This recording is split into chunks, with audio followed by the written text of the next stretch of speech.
नमस्कार दोस्तों, लेखपाल 2022 की प्रैक्टिस सीरीज में आपका स्वागत है। चलिए सेट नंबर 4 स्टार्ट करते हैं। क्वेश्चन कह रहा है, पहला क्वेश्चन कि निम्नलिखित में से किस उपकरण का प्रयोग भूमापन में नहीं किया जाता है? जरीब, कंपास, थियोडोलाइट, पायरोमीटर।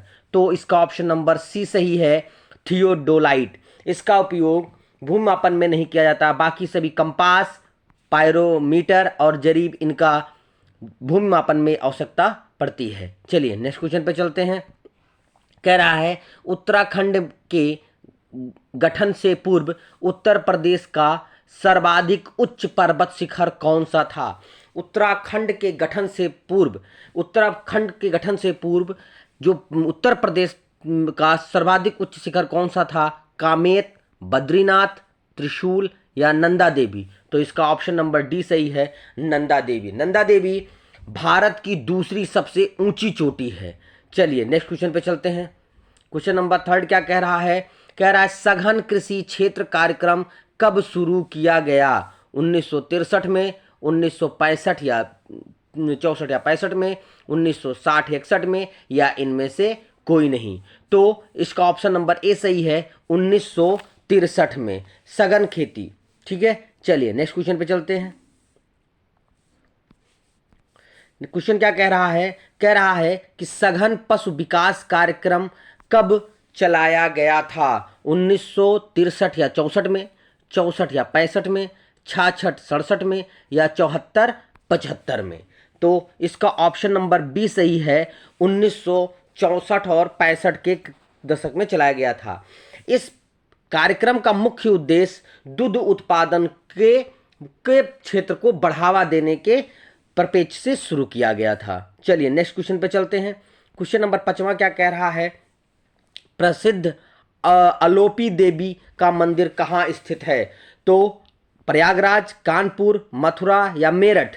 तो इसका ऑप्शन नंबर ए सही है, प्रयागराज। प्रयागराज में आलोपी बाग में आलोपी देवी का मंदिर है। लोग कहते हैं कि यहाँ पे शक्ति का दाहिने अंग का जो हाथ था वो यहाँ पर गिरा था। चलिए नेक्स्ट क्वेश्चन पे चलते हैं।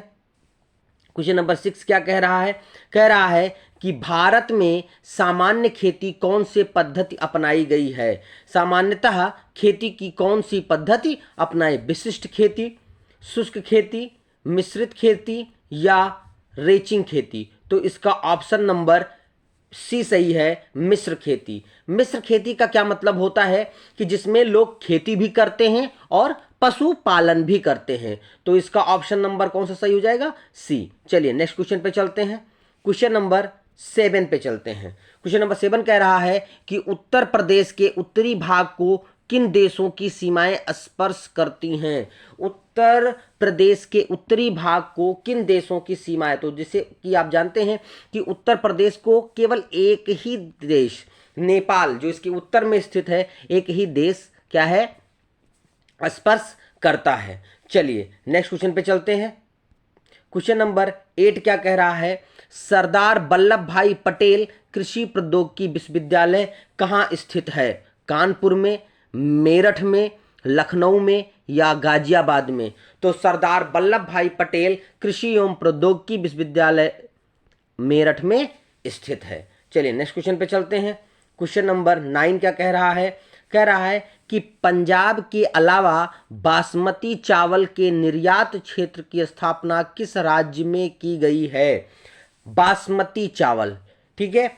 तो इसको पश्चिमी उत्तर प्रदेश, हरियाणा, उत्तराखंड या आंध्र प्रदेश। तो बासमती चावल का जो निर्यात क्षेत्र है वो उत्तर प्रदेश के पश्चिमी क्षेत्र में है। ठीक है, तो इसका ऑप्शन नंबर ए सही हो जाएगा। चलिए नेक्स्ट क्वेश्चन पे चलते हैं। क्वेश्चन नंबर 10 क्या कह रहा है? क्वेश्चन नंबर 10 कह रहा है कि मूल्य स्थिरीकरण कोष की स्थापना का अनुमोदन किन फसलों के लिए किया गया था? मूल्य स्थिरीकरण कोष की स्थापना, ऑप्शन नंबर ए, चाय, कॉफी, रबड़ और तंबाकू, इन 4 पदार्थों, वस्तुओं, फसलों के लिए किया गया था। चाय, कॉफी, रबड़ और तंबाकू। तो इसका ऑप्शन नंबर ए सही होगा। चलिए नेक्स्ट क्वेश्चन पे चलते हैं। क्वेश्चन नंबर 11 क्या कह रहा है? कह रहा है कि सावित्री बाई फूले गरीब बालिका शिक्षा मदद योजना किस वर्ष आरंभ की गई थी? सावित्री बाई फूले गरीब बालिका शिक्षा मदद योजना 2010, 11, 2009 या 2012?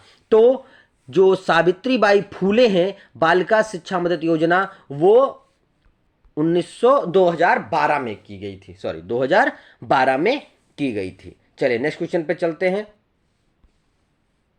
क्वेश्चन नंबर 12 क्या कह रहा है कि उर्दू कवि मिर्जा गालिब और संगीतज्ञ उस्ताद फैयाज खां का जन्म स्थान कौन सा है? मिर्जा गालिब का और संगीतज्ञ उस्ताद फैयाज खान का जन्म स्थान लखनऊ, आगरा, बाराबंकी या मेरठ? तो इसका ऑप्शन नंबर बी सही है, आगरा। आगरा में इन दोनों लोगों का जन्म हुआ था। मिर्जा गालिब बहुत बड़े शायर थे। चलिए नेक्स्ट क्वेश्चन पे चलते हैं। क्वेश्चन नंबर 13 कह रहा है कि जैन तीर्थंकर पार्श्वनाथ का जन्म कहाँ हुआ था? लखनऊ में, हस्तिनापुर में, काशी में या मथुरा में? तो जैन तीर्थंकर पार्श्वनाथ का जन्म काशी, बनारस में हुआ था, काशी में हुआ था। ठीक है। और पार्श्वनाथ जी का जो चिन्ह था वो सांप था। क्या था? सांप था। ये जैन तीर्थंकर थे। ठीक है, इनका सांप था। चलिए नेक्स्ट क्वेश्चन पे चलते हैं। क्वेश्चन नंबर 14 देखिए, सिराज ए हिंद किस नगर को माना जाता है? फिरोजाबाद। सिराज ए हिंद किस नगर को माना जाता है? फिरोजाबाद, गोरखपुर, जौनपुर या बदायूं? तो इसका ऑप्शन नंबर सी सही होगा, जौनपुर। जौनपुर को सिराज ए हिंद कहा गया है। चलिए नेक्स्ट क्वेश्चन पे चलते हैं। क्वेश्चन नंबर 15 क्या कह रहा है, ध्यान दीजिएगा। कह रहा है कंदरा और मिर्जापुर शैली के चित्र कहाँ से प्राप्त हुए हैं? कंदरा और मिर्जापुर शैली के चित्र कहाँ से प्राप्त हुए हैं? विंध्याचल के शैल श्रेयों एवं गुफाओं से, महाराष्ट्र के पश्चिमी घाट से, अरावली से, उपरोक्त सभी। तो जैसा कि आपको पता है मिर्जापुर और कंदराओं वाली बात है, तो ये विंध्याचल की शैलाश्रयों एवं गुफाओं से प्राप्त हुआ है। तो इसका ऑप्शन नंबर ए सही है, विंध्याचल के शैलाश्रयों एवं गुफाओं से। चलिए नेक्स्ट क्वेश्चन पे चलते हैं। क्वेश्चन नंबर 16 क्या कह रहा है? कह रहा है कि बनारस स्थित काशी विश्वविद्यालय विश्वनाथ मंदिर और दुर्गा मंदिर किस शैली के उत्कृष्ट उदाहरण है? बनारस में स्थित काशी विश्वनाथ मंदिर और दुर्गा मंदिर किस शैली के उत्कृष्ट उदाहरण हैं? तो मथुरा शैली, द्रविड़ शैली या नागर शैली? तो ये नागर शैली के उत्कृष्ट उदाहरण हैं। चलिए देखते हैं कि जो हमारा भारत देश है, हमारे भारत देश में जो उत्तरी भारत है, उत्तरी भारत में नागर शैली का विकास हुआ है, मध्य भारत में बेसर शैली का विकास हुआ है, और जो हमारा दक्षिण भारत है यहाँ पर हमारा द्रविड़ शैली का विकास हुआ है। तो काशी उत्तर भारत में है, तो यहाँ पर कौन सा हो जाएगा? नागर शैली के हिसाब के रूप में हुआ है। चलिए नेक्स्ट क्वेश्चन पे चलते हैं। क्वेश्चन नंबर 17 देख लेंगे। कह रहा है निम्नलिखित में से कौन सा लोक नृत्य ब्रज क्षेत्र का नहीं है? निम्नलिखित में से कौन सा लोक नृत्य ब्रज क्षेत्र का नहीं है? होलिया, नटवरी, चरकुला या निम्नलिखित में कौन सा ब्रज क्षेत्र का है? ब्रज क्षेत्र का है। होलिया, नटवरी, चरकुला या जोगनी? तो इसका ऑप्शन नंबर सी सही होगा। चरकुला नृत्य जो है वो ब्रज क्षेत्र का नहीं है। ठीक है, तो इसका ऑप्शन नंबर सी सही हो जाएगा। चलिए नेक्स्ट क्वेश्चन पे चलते हैं। क्वेश्चन नंबर 18 क्या कह रहा है कि उत्तर प्रदेश का गेहूं उत्पादन में कौन सा स्थान है? बहुत अच्छा क्वेश्चन है। कह रहा है उत्तर प्रदेश का गेहूं उत्पादन में कौन सा है? उत्तर प्रदेश जो है गेहूं उत्पादन में पहला स्थान रखता है। कौन सा स्थान? फर्स्ट नंबर पर है। चलिए नेक्स्ट क्वेश्चन पे चलते हैं। क्वेश्चन नंबर 19 क्या कह रहा है? 19 कह रहा है कि महोबा किस खेती के लिए प्रसिद्ध है? महोबा किसकी खेती के लिए प्रसिद्ध है? चाय, पान, अफीम या लौंग? तो जो महोबा है वो पान की खेती के लिए बहुत प्रसिद्ध है। ठीक है, महोबा में पान की खेती की जाती है। चलिए नेक्स्ट क्वेश्चन पे चलते हैं। क्वेश्चन नंबर 20 क्या कह रहा है? क्वेश्चन नंबर 20 कह रहा है कि गोकुल पुरस्कार योजना किससे संबंधित है। गोकुल पुरस्कार योजना किससे संबंधित है। खाद्य उत्पादन, मसाला उत्पादन, दुग्ध उत्पादन या औद्योगिक उत्पादन।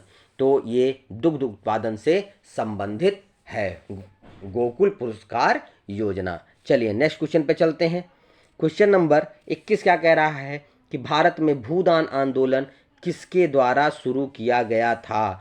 तो भारत में भूदान आंदोलन महात्मा गांधी, जयप्रकाश नारायण, संत विनोबा भावे या श्रीमन नारायण के द्वारा।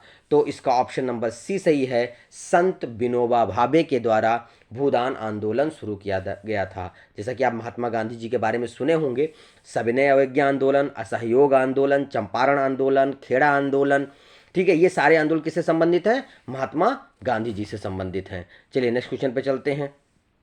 क्वेश्चन नंबर 22 देख लेंगे। क्वेश्चन नंबर 22 कह रहा है कि प्राथमिक एवं उच्च विद्यालयों में जर्जर भवनों के निर्माण हेतु कौन सी योजना का संचालन किया जा रहा है। तो इसके लिए प्रधानमंत्री ग्रामोदय योजना, प्रधानमंत्री ग्रामोदय योजना के तहत एक कायाकल्प योजना है, कायाकल्प योजना, उसके थ्रू कायाकल्प योजना के थ्रू ये किया जा रहा है प्राथमिक एवं उच्च प्राथमिक विद्यालय के जर्जर भवनों के निर्माण के लिए। तो इसका ऑप्शन नंबर बी सही होगा। क्या हो जाएगा, प्रधानमंत्री ग्रामोदय योजना। चलिए नेक्स्ट क्वेश्चन पे चलते हैं। उत्तर प्रदेश के गाजियाबाद में स्थित संस्थान है, कौन सा है, Indian institute of technology, IIT Kanpur में है शायद, ठीक है, कानपुर में है शायद, नहीं कानपुर में है। Cloth research institute, Indian technology research centre और सेंट्रल टेक्सटाइल और इंस्टीट्यूट। तो इसका ऑप्शन नंबर क्या सही होगा, क्लॉथ रिसर्च इंस्टीट्यूट यहाँ पर स्थित है। इन चारों में से आईआईटी जो है वो कानपुर में है, ठीक है। तो इसका ऑप्शन नंबर क्या सही हो जाएगा, बी सही हो जाएगा। चलिए नेक्स्ट क्वेश्चन पे चलते हैं। क्वेश्चन नंबर 23 क्या कह रहा है, क्वेश्चन नंबर 23 कह रहा है कि भारत के विभिन्न भागों में प्रचलित जैन विधाओं का राष्ट्रीय संदर्भ में अध्ययन, शोध, विश्लेषण और संस्थान की स्थापना सन 1990 में कहाँ की गई थी।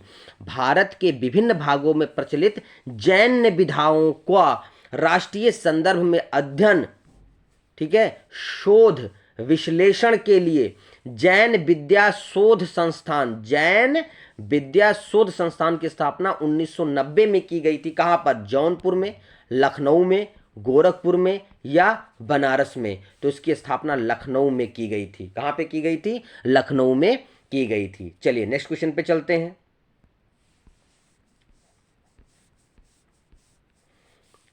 क्या कह रहा है कि झूला, होरी, रसिया उत्तर प्रदेश के किस क्षेत्र के लोकगीत हैं। झूला, होरी, रसिया ये उत्तर प्रदेश, बुंदेलखंड, रुहेलखंड, पूर्वांचल, ब्रज। आप बताइए, जबकि आपको पता होगा रसिया, रासलीला किधर होता था, मथुरा साइड में, ब्रज के क्षेत्रों में, ब्रज क्षेत्र में। तो इसका ऑप्शन नंबर क्या सही हो जाएगा, ए ब्रज।